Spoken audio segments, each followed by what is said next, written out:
Sécurité alimentaire, la grippe aviaire attaque les fermes avicoles de l'Ouest Cameroun. Le gouverneur prend des mesures draconiennes afin d'éviter cette grippe contagieuse s'étende à d'autres régions. Les fermiers et vendeurs des poulets de la ville de Yaoundé multiplient des techniques pour barrer la voie à cette crise.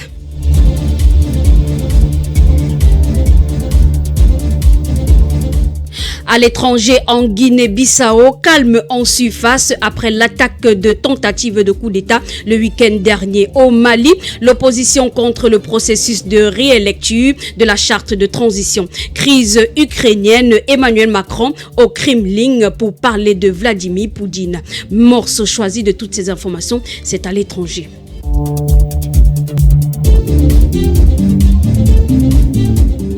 En sport, quand Total Energy 2021, les Lions de la Teranga sont désormais les nouveaux champions d'Afrique. Ils ont réussi à s'imposer face aux pharaons d'Égypte à la fatidique épreuve de tir au but 4-2 et ceci après 120 minutes de jeu. Réaction des Sénégalais après le match, c'est le reportage que signe Jordan Youssefou Mekon. C'est tout pour les titres.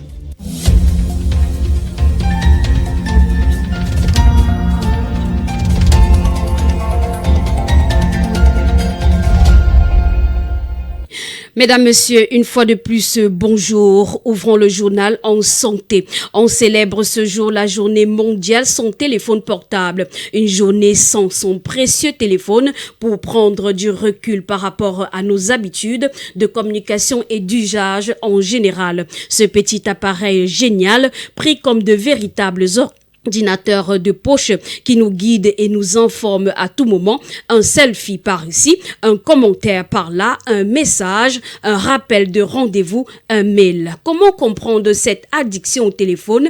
De nombreux Camerounais rencontrés ce matin donnent leur avis sur cette interrogation. Écoutons quelques-uns au micro de Sophie Dengue. Pas du tout. C'est un instrument qui me permet de travailler, très important. C'est compliqué de le faire étant donné que c'est un instrument de travail. On a des contacts qui viennent jouer, on a des rendez-vous. Gâter son téléphone, en plus un téléphone Android, c'est difficile pour moi. Mais on peut le faire au moins peut-être pour une journée, ça c'est faisable. Ça dépend de la décision personnelle. Si je décide aujourd'hui vraiment de ne pas toucher le téléphone, et si c'est dans mon intérêt, je le ferai. C'est pas difficile. Bien sûr qu'on est invité avec le téléphone, bien sûr. Mais on peut pas aussi toucher aussi le téléphone. Non. Il peut recevoir des appels importants. Venant de mon service, on va pas ça, il n'y a rien d'important. Je ne peux pas passer une journée sans toucher mon téléphone Android. Tellement de choses qui m'occupent parfois dedans, mon temps perdu par exemple, je joue au jeu. Des fois aussi avec les réseaux sociaux qui sont beaucoup attractifs. On ne peut pas passer la journée sans peut-être essayer de voir ce que les amis ont publié, tout ça. C'est une chambre quoi. On ne peut pas s'en passer de toute la journée. Non, je peux même pas. Le téléphone c'est comme ma vie, mais quand il manipule pour le téléphone, je suis malade. J'aime tellement le téléphone. Si je reste sans téléphone, je vais peut-être mourir.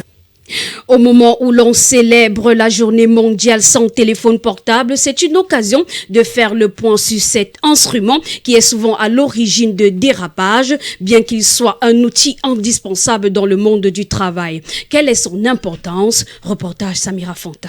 Dans la rue, nombreuses sont les personnes, les yeux rivés sur leur téléphone portable, écouteurs aux oreilles, des fois à un doigt de se faire heurter par un véhicule. La dépendance ou l'addiction au smartphone est un phénomène qui prend de plus en plus de l'ampleur dans nos sociétés. Depuis la large diffusion des smartphones, les jeunes sont particulièrement concernés par cette addiction.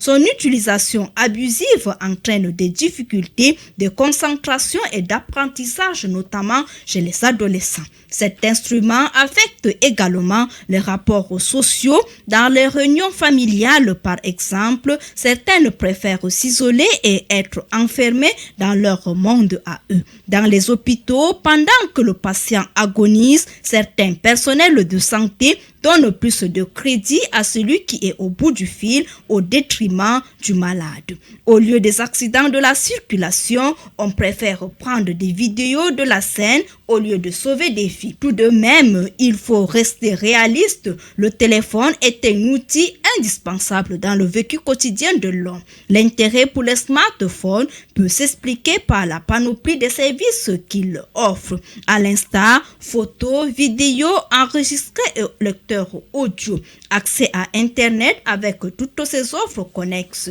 Malgré que le téléphone portable favorise le secteur d'activité, son utilisation devient négative lorsqu'il y a un abus d'usage qui entraîne une dépendance.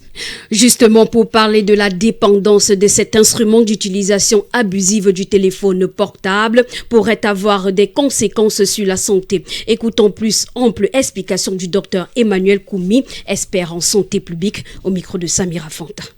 Le téléphone, c'est un centre de rayons. Lorsque les rayons sont concentrés quelque part, cela peut affecter des tissus. Quand on dit des tissus, c'est-à-dire ça peut boucher le corps entrant pour la zone qui est constamment en contact avec le téléphone, du cancer de la peau, du cancer d'autres organes intérieurs, du fait de l'exposition à des rayons qui sont autour du téléphone. Disons que l'utilisation abusive du téléphone a beaucoup d'impact sur la santé, dont les plus marquants sont la surdité par l'utilisation des écouteurs, la cécité par l'utilisation des écrans fluorescents et la déformation du muscle squelettique par le fait de toujours avoir la tête baissée contre la poitrine et également d'autres douleurs musculaires, d'autres courbatures liées à une posture ou à une autre dans laquelle on utilise le téléphone. Après avoir parlé du téléphone portable, intéressons-nous à présent au numérique. La 3e édition de la semaine de l'innovation numérique débute bientôt. L'événement organisé par le ministre des Postes et Télécommunications vise à rechercher les meilleurs projets dans le secteur des TIC au Cameroun. Pour cette édition, les résultats définitifs publiés à l'issue du challenge numérique suite à l'appel du projet du 17 décembre 2021 au 28 janvier prennent en compte 12 projets, dont celui du jeune entrepreneur Galago Sylvie. Cette jeune est la porteuse du projet initialisé Feel Finder Africa qui vise à faciliter toutes les commodités à partir d'un ordinateur. Ce projet choisi par le gouvernement facilite la prospection foncière, si l'immobilier à l'usage locatif et bien plus. Cette jeunesse camerounaise sera dès 8 heures demain au Centre de développement de l'économie numérique au quartier Bastos.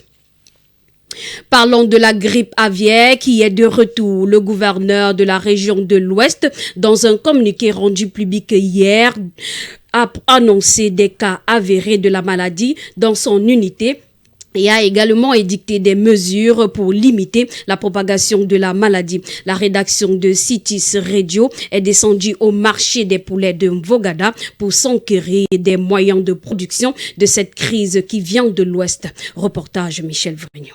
Je ne suis pas encore au courant. Je ne suis pas au courant de l'information. Certains commerçants de poulets ne sont donc pas au courant des cas de grippe aviaire détectés à Bafoussam, ni visiblement du communiqué du gouverneur Awafonka Augustine y afférent.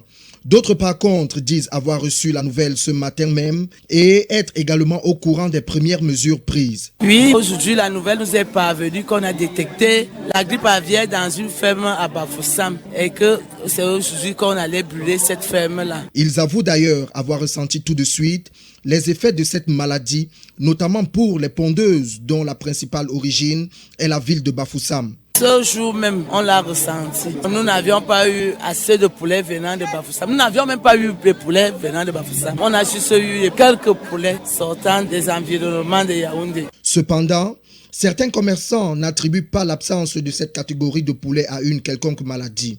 Pour eux, les raisons sont ailleurs. Mais généralement, en Bocada, le lundi matin, il n'y a pas assez de pondeuses parce que la journée de dimanche, il n'y a pas de chargement. Toujours est-il que le constat s'impose. Ce n'est pas la grande saturation habituelle observée en termes de poulets au marché Mvogada ce matin. Si l'épidémie perdure, les commerçants ont déjà leur petite astuce pour juguler la crise. Nous allons gérer avec les petites fermes et on va supporter. Tout le monde est donc en alerte et affûte son arme pour une meilleure défense. En perspective, la première édition des journées entrepreneuriales a lieu du 9 au 10 février 2022. Ce sera à l'Institut supérieur des sciences agronomiques de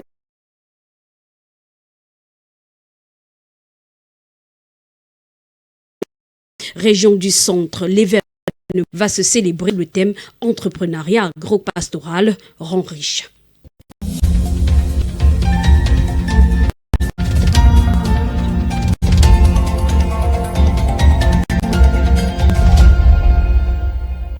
En sport, les rideaux sont tombés sur la 33e édition de la Coupe d'Afrique des Nations. Les Lions de la Teranga sont les vainqueurs de cette compétition qui s'est achevée hier après la rencontre qui les a opposés au Pharaon d'Égypte. Beaucoup de supporters sénégalais venus nombreux au stade d'Olembe sont dans la joie et saluent le fair-play et l'accueil des Camerounais. Jordan Doucet-Fomokon, faites-nous revivre cette réaction.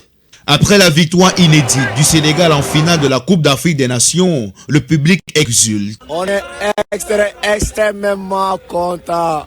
Et merci aussi au peuple camerounais pour le soutien. Les gars, on a une étoile amenée à Dakar. On va la fêter avec le peuple sénégalais. Merci aussi pour notre coach Aliou Cissé qui a été tout au long du parcours là. La rencontre entre les Lions de la Teranga et les Pharaons d'Égypte s'est soldée par un score de 0 but partout, chose qui a conduit aux prolongations qui n'ont rien changé au score. La séance fatidique des tirs au but n'a pas pu être évitée et le Sénégal a fait la différence devant son adversaire en réussissant 4 tirs contre 2 pour les Égyptiens.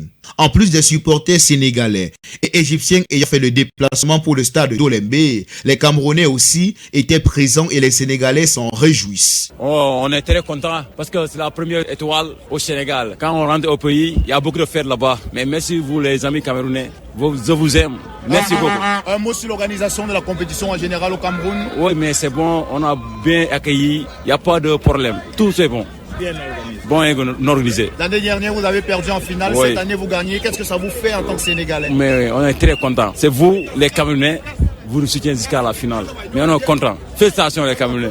Malgré le début de la compétition jugée timide pour les Sénégalais, avec 2 matchs nuls, seule victoire en phase de poule, l'équipe d'Aliou Cissé vient une histoire et la fête s'annonce belle à la maison. On va passer au Sénégal, on va le fêter là-bas.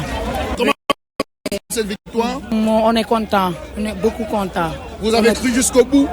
Oh, jusqu'au 2024, on est là, on est content toujours.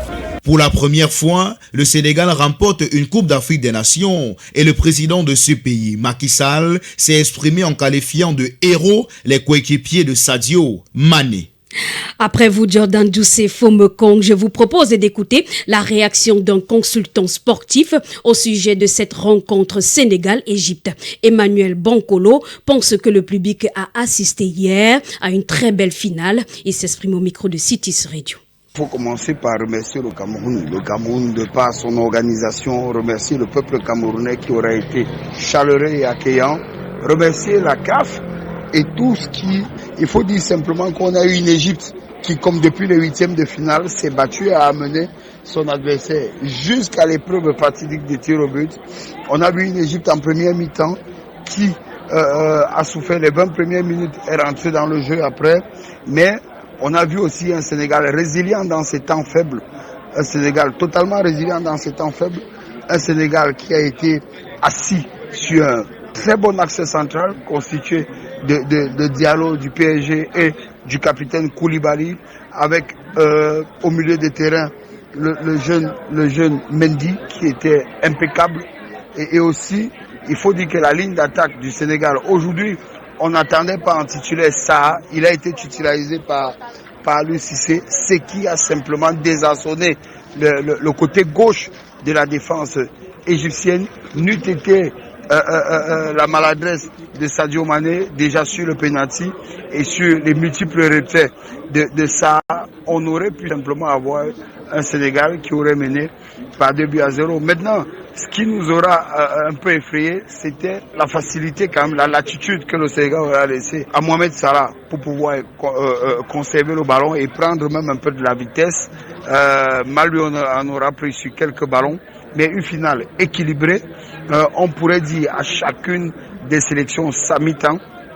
En deuxième mi-temps, on a vu un Sénégal qui a poussé la défense égyptienne à aller jouer très bas parce qu'il n'a pas cessé de lui donner des coups de bouton.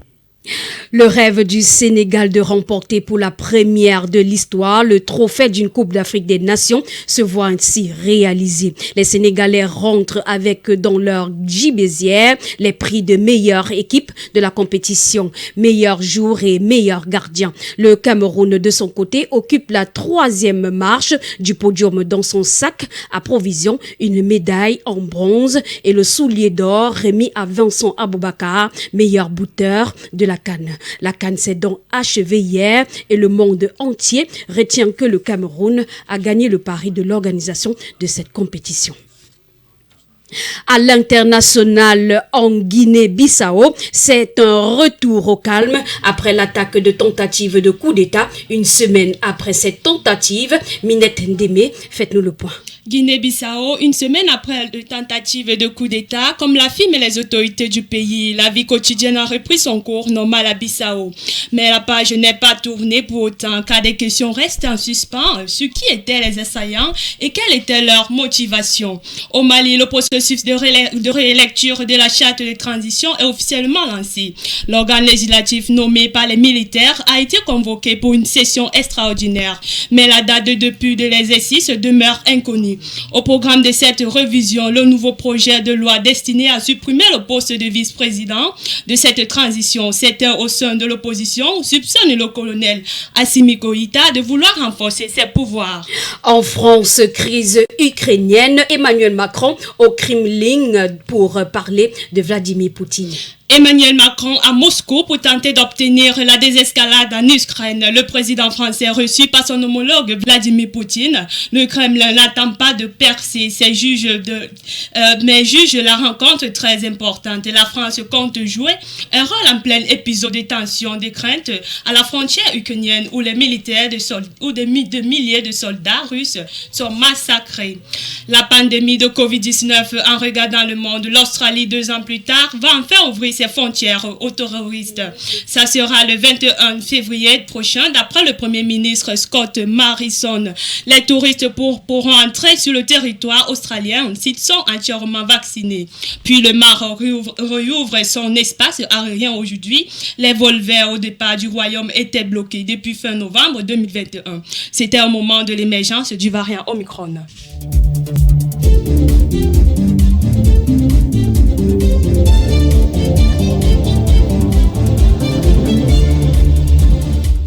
À 12h passées de 53 minutes, nous refermons le journal qui a bénéficié de la collaboration de Lazare Zambo, Sophie Idengue, Samira Fanta, Jordan Djoussé, Fomekon, Minette Ndémé, Michel Vrigno, Kwamsimo, Ulrich Thibault, Junior Lonsi, Parfait Dollar et Nonet est à la mise en onde de Dorine Bimi pour vous servir. Ne zappez surtout pas les programmes de Cities Radio se poursuivent. Bon après-midi à tous.